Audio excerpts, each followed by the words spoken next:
தென்னாடுடைய சிவனே போற்றி, எந்நாட்டவர்க்கும் இறைவா போற்றி. அனைத்து தமிழ் உள்ளங்களுக்கும் கனிவான வணக்கங்கள். நிகழும் ஸ்ரீ மங்களகரமான விசுவாச ஆண்டு ஆவணி மாதம் 16ஆம் நாள் திங்கட்கிழமை அன்று நவமி திதியில் கேட்டை நட்சத்திரத்தில் விஸ்வகம்பம் நாமயோகத்தில் பாலவம் கர்ணத்தில் சித்தயோகம் கூடிய நன்னாளில் இந்த சீர்மிகு செப்டம்பர் மாதம் பிறக்கிறது. இம்மாத கிரகப்பெயர்ச்சி என எடுத்துக்கொண்டால் சுக்கிர பகவான் 14ஆம் தேதி கடகராசியில் இருந்து சிம்ம ராசிக்கு பயிற்சியாகின்றார். புதன் பகவான் 15ஆம் தேதி சிம்ம ராசியில் இருந்து கன்னி ராசிக்கு பயிற்சியாகின்றார். சூரிய பகவான் 16ஆம் தேதி சிம்ம ராசியில் இருந்து கன்னி ராசிக்கு பயிற்சியாகின்றார். செவ்வாய் பகவான் கன்னி ராசியில் இருந்து துலாம் ராசிக்கு 13ஆம் தேதி பயிற்சியாகின்றார். இந்த கிரக மாற்றங்களால் உங்கள் வாழ்வில் இம்மாதம் ஏற்படக்கூடிய சுப மற்றும் அசுப பலன்கள் என்ன என்பதனையும், அசுப பலன்கள் ஏற்படுமாயின் ராசிக்காரர்கள் செய்ய வேண்டிய பரிகாரம் என்ன என்பதனையும், வணங்க வேண்டிய தெய்வம் யார் என்பதனை பற்றியும் விரிவாக காண்போம்.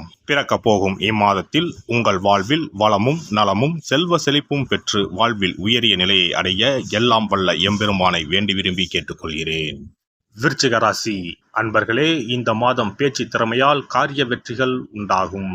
போட்டிகளில் சாதகமான பலன் கிடைக்கும். சின்ன விஷயங்களால் மனநிறைவு அடைவீர்கள். மற்றவர்களால் மனசஞ்சலம் உண்டாகும். அடுத்தவர் பேச்சை கேட்பதை குறைப்பது நல்லது. எந்த ஒரு செயலையும் திட்டமிட்டு செய்வது நன்மை தரும். தொழில் வியாபாரத்தில் இருந்த போட்டிகள் நீங்கி விருத்தியடையும். பொருட்களை வெளியூருக்கு அனுப்பும் போது கவனம் தேவை. உத்தியோகத்தில் இருப்பவர்கள் வேலை பார்க்கும் இடத்தில் கவனமுடன் பழகுவது நல்லது. குடும்பத்தில் இருப்பவர்களுடன் வாக்குவாதத்தை தவிர்ப்பது நல்லது.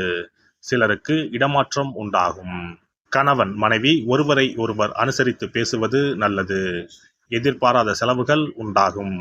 திட்டமிட்டு செயல்படுவதால் அதனை தவிர்க்கலாம். பெண்களை பொறுத்தவரை பேச்சு திறமையால் காரியங்களை எளிதாக செய்து முடித்து வெற்றி காண்பீர்கள். சின்ன விஷயங்கள் கூட மனநிறைவு தரும்படி அமையும். கலைத்துறையினர் யாரையும் பகைத்து கொள்ளாமல் அனுசரித்து செல்வது நல்லது.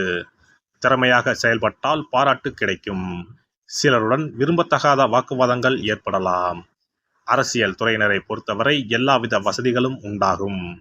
தேடி போனதும் தானாகவே வந்து சேரும். அறிவு திறன் அதிகரிக்கும். நெருக்கமானவர்களுடன் இனிமையாக பேசி பொழுதை கழிப்பீர்கள். தொழில் சிறப்பான முன்னேற்றம் பெறும். மாணவர்களுக்கு கல்வியில் இருந்த தடை நீங்கி முன்னேற்றம் உண்டாகும். போட்டிகளில் சாதகமான பலன் கிடைக்கும். நட்சத்திர பலன்கள் விசாகம் 4ஆம் பாதம். இந்த மாதம் குடும்பத்தில் இருந்து வந்த குழப்பங்கள் தீரும்.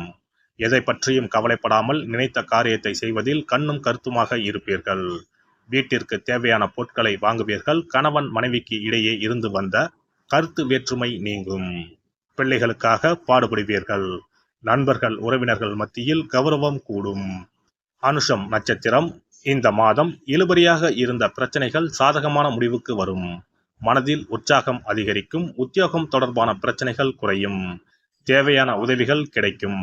கடன் பிரச்சனைகள் குறையும். முன்னேற தேவையான உதவிகள் கிடைக்கும். கேட்டை நட்சத்திரம். இந்த மாதம் மனதில் தன்னம்பிக்கை கூடும். துணிச்சலாக எதிலும் ஈடுபடுவீர்கள். உங்களது எண்ணப்படியே எதையும் செய்து முடிக்கும் சூழ்நிலை ஏற்படும். மற்றவர்களின் பிரச்சனைகளுக்கு தீர்வு காண்பதில் நாட்டம் செல்லும். கௌரவம் அந்தஸ்து உயரும். வீண் செலவுகள் உண்டாகலாம். கவனம் தேவை. செவ்வாய் கிழமையில் நவ கிரகத்தில் உள்ள செவ்வாய் பகவானுக்கு தீபம் ஏற்றி வணங்க எல்லா காரியங்களும் வெற்றி பெறும். மனத்துணிவு உண்டாகும். சிறப்பு பரிகாரம். சொந்த வீடு அமைவதற்கு ஆன்மீக பரிகாரம். சொந்த வீடு கனவு நிறைவேற வேண்டும் என்பதற்காக எத்தனையோ கோவிலுக்கு சென்று எத்தனையோ பூஜை வழிபாடு என செய்தும் ஒன்றும் நடக்கவில்லை என்பவர்கள் வீட்டிலேயே இந்த எளிய பரிகாரத்தை செய்து வந்தால் நல்ல பலன் கிடைக்கும். எளிமையான இந்த 2 பரிகாரங்களை செய்து வந்தால் விரைவில் சொந்த வீடு யோகம் அமையும். அதனால் நம்பிக்கையுடன் இந்த சக்தி வாய்ந்த வழிபாட்டை செய்து வரவும். எவ்வளவுதான் சொத்து பணம் இருந்தாலும் நமக்கென்று ஒரு வீடு இல்லை என்றால் அது மனக்குறையாகவே இருக்கும். சொந்த வீடு வாங்க முடியவில்லையே என்பது பலரின் ஏக்கமாகவும் கனவாகவும் இருந்து வருகிறது. சொந்த வீடு வாங்க வேண்டும். வாங்கிய இடத்தில் விரைவில் வீடு கட்ட வேண்டும். ஏற்கனவே துவங்கியிருந்த வீட்டின் பணிகளை பணப்பற்றாக்குறையால் கட்டி முடிக்க முடியவில்லையே என்ற கவலையில் இருப்பவர்கள் ஏராளம். இப்படிப்பட்டவர்கள் வீட்டிலேயே எளிமையான 2 பரிகாரங்களை தொடர்ந்து செய்து வந்தாலே போதும். சொந்த வீடு வாங்க வேண்டும் என்று நினைப்பவர்கள், அதற்கான முயற்சியில் ஈடுபட்டிருப்பவர்கள் ஒரு சிறிய அகல் விளக்கில் விளக்கெண்ணெய் ஊற்றி தீபம் ஏற்ற வேண்டும்.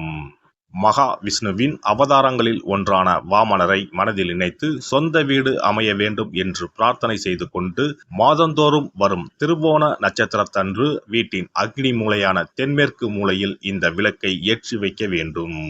அக்னி திசை என்பது மண்ணுக்குரிய திசையாகும். அதாவது அங்காரகன் எனப்படும் செவ்வாய் பகவானுக்கு உரிய திசை இதுவாகும். 3 அடி மண் கேட்டு 3 உலகையும் அளந்தவர் வாமனன். அதனால் அவரை நினைத்து பால் பாயசம் நிவேதனமாக படைத்து வழிபட்டு வந்தால் விரைவில் சொந்த வீடு யோகம் அமையும். மற்றொரு பரிகாரமாக வீட்டில் பயன்படுத்தும் காமாட்சி விளக்கு அல்லது கஜலட்சுமி விளக்கு அல்லது வழக்கமாக பயன்படுத்தும் ஏதாவது ஒரு விளக்கை எடுத்துக்கொள்ளுங்கள். விளக்கை சுத்தம் செய்து மஞ்சள் குங்குமம் வைத்து வாசனை மிகுந்த வெள்ளை நிற பூக்கள் சாற்றுங்கள். பிறகு 5 ரூபாய் நாணயத்தை விளக்கிற்குள் போட்டு நெய் அல்லது எண்ணெய் ஊற்றுங்கள். ஒரு சிறிய தட்டின் மத்தியில் மஞ்சள் குங்கும பொட்டு வைத்து அதன் மீது 5 ரூபாய் நாணயத்தை வைத்து நாம் ஏற்கனவே தயார் செய்த விளக்கை இதில் வைத்து விளக்கினை ஏற்ற வேண்டும். தினமும் காலையில் 6 மணி முதல் 7 மணிக்குள் இந்த விளக்கை ஏற்றி வந்தால் விரைவில் வீடு கட்டுவீர்கள். 5 ரூபாய் நாணயம் என்பது குபேரனுக்கு உரியதாகும். இதை விளக்கில் போட்டு ஏற்றுவதால் வீடு கட்டுவதற்கான அல்லது வீடு வாங்குவதற்கான பணம் ஏதாவது ஒரு வழியில் உங்களுக்கு கிடைக்கும். காலை 6 மணி முதல் 7 மணி வரையிலான நேரம் என்பது ஞாயிற்றுக்கிழமையில் சூரியன், திங்கள் கிழமையில் சந்திரன், செவ்வாய்க்கிழமையில் செவ்வாய், புதன் கிழமையில் புதன், வியாழக்கிழமையில் குரு, வெள்ளிக்கிழமையில் சுக்கிரன், சனிக்கிழமையில் சனி என நவக்கிரகங்களில் பாவ கிரகங்களான ராகு, கேதுவை தவிர்த்து மற்ற 7 கிரகங்களையும் குறிக்கும் ஹோரை நேரமாகும். இந்த நேரத்தில் விளக்கு ஏற்றுவதால் நவக்கிரகங்களின் அருள் கிடைத்து பூமி யோகம் உண்டாகும். எந்த ஒரு பரிகாரம் என்றாலும் மனதில் முழு நம்பிக்கையோடும் இறைவனை உறுதியாக வேண்டி வழிபாடு செய்தால் மட்டுமே பலன் தரும். எளிமையான இந்த பரிகாரத்தை தொடர்ந்து செய்து பயன் பெறுங்கள்.